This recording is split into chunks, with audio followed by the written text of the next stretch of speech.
Hello my dear students, so welcome back. I hope you all are fine. तो आज हम करेंगे class 7 की बच्चों 1 दिसंबर की वर्कशीट जो है आपकी पहली है हिंदी की और दूसरी वर्कशीट आपकी सामाजिक विज्ञान की। ठीक है बच्चों, दोनों ही वर्कशीट हम इसी वीडियो में करने वाले हैं। कहीं नहीं जाना, आपने इसी वीडियो में बने रहना है। तो चलिए करते हैं स्टार्ट। वर्कशीट नंबर आपका बच्चों 34। डेट क्या है हमारी 1 दिसंबर।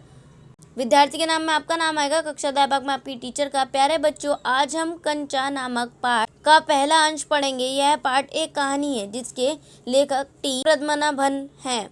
नीचे दिए गए अंश को पढ़कर प्रश्नों के उत्तर दीजिए। चलिए पढ़ते हैं।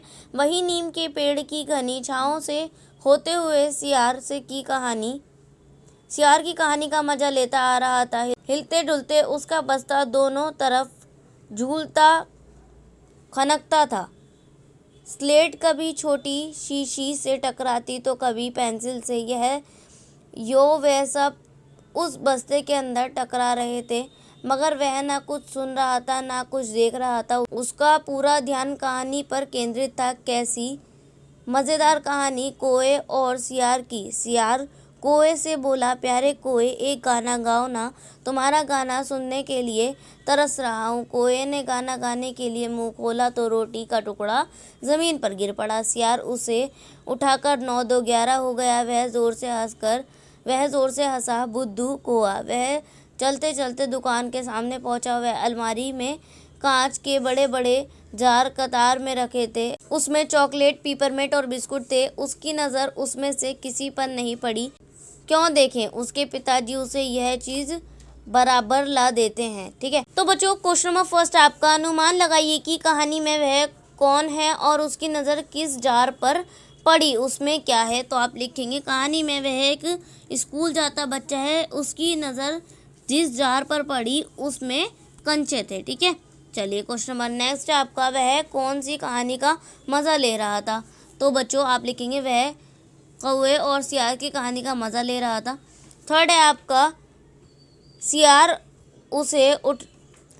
उसे उठाकर 9 2 11 हो गया। रेखांकित मुहावरे का अर्थ बताइए और वाक्य में प्रयोग भी करें। तो आप लिखेंगे 9 2 11 का अर्थ है भाग जाना, पुलिस को देखकर चोर 9 2 11 हो गया। ठीक है, फिर उसके बाद है नेक्स्ट क्वेश्चन नंबर 4, दुकान में रखे बड़े बड़े जार में क्या क्या था। बच्चों इसका आंसर आप लिखेंगे कांच के बड़े बड़े जार कतार में रखे थे, उसमें चॉकलेट, पिपरमेंट और बिस्कुट थे। ठीक है बच्चों, ये हो जाएगा आपका आंसर नंबर 4। क्वेश्चन नंबर 5 है आपका, आपने भी बहुत सारी कहानियां सुनी होंगी, अपनी मनपसंद कोई ये कहानी लिखे। तो आप लिखेंगे मैंने एक कहानी सुनी थी, उसमें खरगोश और कछुआ होता है। खरगोश मानता है कि वह बहुत तेज़ भाग सकता है, तो एक दिन खरगोश और कछुए के बीच में रेस लगवाई जाती है। वहाँ दौड़ शुरू होती है, तो जैसे कि खरगोश जल्दी आधे रास्ते तक पहुंच जाता है, फिर वह देखता है कि कछुआ तो अभी बहुत ज़्यादा पीछे है, तो यह सोचकर वह सो जाता है और जब उठता है तो वह देखता है कि कछुआ रेस जीत चुका होता है। ठीक है बच्चों, चलिए बढ़ते हैं नेक्स्ट वर्कशीट की तरफ। तो बच्चों ये वर्कशीट आपकी सोशल साइंस की। ठीक है, वर्कशीट नंबर है 32। डेट है हमारी 1 दिसंबर। विद्यार्थी का नाम है, आपका नाम आएगा, कक्षा अध्यापक में आपकी टीचर का। तो आज हम पढ़ने वाले ईश्वर से अनुराग। ठीक है, प्यारे विद्यार्थी, कक्षा 6ठी में हमने पढ़ा था कि इतिहास सिर्फ राजा रानियों की कहानियों का अध्ययन ही नहीं, बल्कि इतिहास में आम जान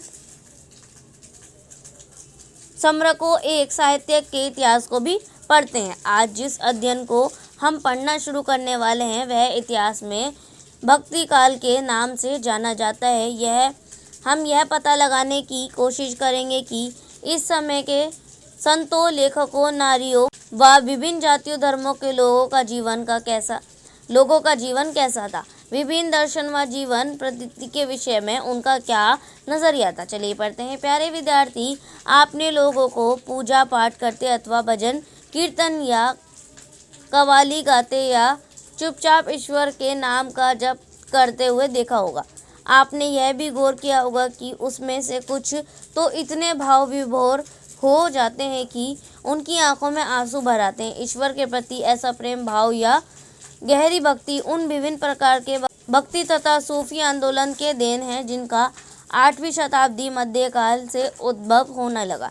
ठीक है, परमेश्वर का विचार। चलिए पढ़ते हैं बच्चों। फर्स्ट लिखा है, बड़े बड़े राज्यों के उदय होने से पहले भिन्न भिन्न समूहों के लोग अपने अपने देवी देवताओं की पूजा किया करते थे। जब लोग नगरों के विकास और व्यापार तथा साम्राज्यों के माध्यम से एक साथ आते गए तब नए नए विचार विकसित होने लगे। सेकंड लिखा आपका, यह बात व्यापार रूप से स्वीकार की जाने लगी कि सभी जीवधारी अच्छे तथा बुरे कर्म करते हुए जीवन मरण और पूर्ण जीवन के अंतिम चक्रों से गुजरते हैं। फिर थर्ड लिखा है, यह विचार भी गहरा बैठ गया था। सभी व्यक्ति जन्म के समय भी एक बार नहीं होते। यह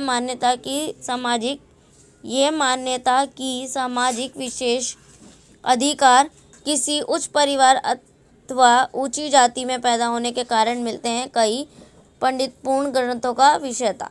फिर फोर्थ है आपका, उनके अनेक लोग ऐसे विचार के कारण बेचैन थे, इसलिए वह बुद्ध तथा जैनी के उपदेशों की ओर उन्मुख हुए, जिसके अनुसार व्यक्तिगत प्रयासों से सामाजिक अंतरों को दूर किया जा सकता है और पुनर्जन्म के चक्र से छुटकारा पाया जा सकता है। फिर बच्चों आगे बढ़ते हैं। कुछ अन्य लोग परमेश्वर संबंधित इस विचार से आकर्षित हुए कि यदि मनुष्य के भक्ति भाव से परमेश्वर की शरण में जाए तो परमेश्वर व्यक्ति को इस बंधन से मुक्त कर सकता है।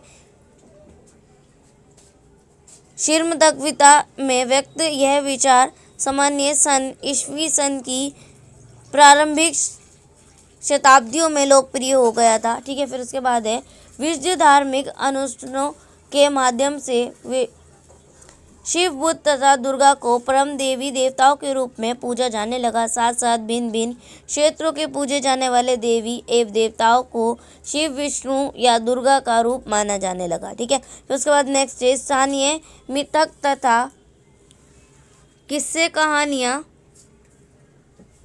पौराणिक कथाओं के अंग बन गए। पुराणों में पूजा की जिन पद्धतियों की अनुशंसा की गई थी उन्हें स्थानीय प्रांतों में भी अपनाया जाने लगा। फिर लास्ट है, आगे चलकर पुराणों में भी इस बात का उल्लेख किया गया है कि भक्त भले ही किसी भी जाति पाति का हो, वह सच्ची भक्ति से ईश्वर की कृपा प्राप्त कर सकता है। भक्ति की विचारधारा इतनी अधिक लोकप्रिय हो गई कि बौद्ध और जैन मतावलंबियों ने भी इन विश्वासों को अपना लिया। ठीक है, चलिए बात है, निम्नलिखित प्रश्नों का उत्तर दीजिए। फर्स्ट क्वेश्चन आपका बच्चों, क्वेश्चन नंबर फर्स्ट है, किन विचारों के कारण लोग बुद्ध तथा जैनों के उपदेश के प्रति आकर्षक हुए? तो आप लिखेंगे, सभी व्यक्ति जन्म के समय भी एक बार नहीं होते। यह मान्यता की सामाजिक विशेष अधिकार किसी उच्च परिवार अथवा ऊंची जाति में पैदा होने के कारण मिलते हैं। लोग इस विचारों से परेशान थे, जिसके कारण वह बुद्ध और जैन के उपदेशों के प्रति आकर्षक हुए। ठीक है, फिर क्वेश्चन नंबर नेक्स्ट है आपका, श्रीमद्भगवद्गीता में व्यक्त परमेश्वर संबंधी किसी विचार से लोग आकर्षित हुए। तो आप लिखेंगे, यदि मनुष्य भक्ति भाव से परमेश्वर की शरण में जाए तो परमेश्वर व्यक्ति को इस मोह माया के बंधन से मुक्त कर सकता है। इस विचार से लोग अधिक आकर्षित हुए। तो बच्चों ये थी आपकी आज की वर्कशीट, बेहद ही ईजी और इंटरेस्टिंग, एंड आई होप आप लोगों को वर्कशीट समझ में आ गई होगी। सो प्लीज़ चैनल को सब्सक्राइब करना मत भूलिएगा और बेल आइकन को भी प्रेस कीजिएगा। तो चलिए मिलते हैं नेक्स्ट वीडियो में, तब तक के लिए take care and good bye.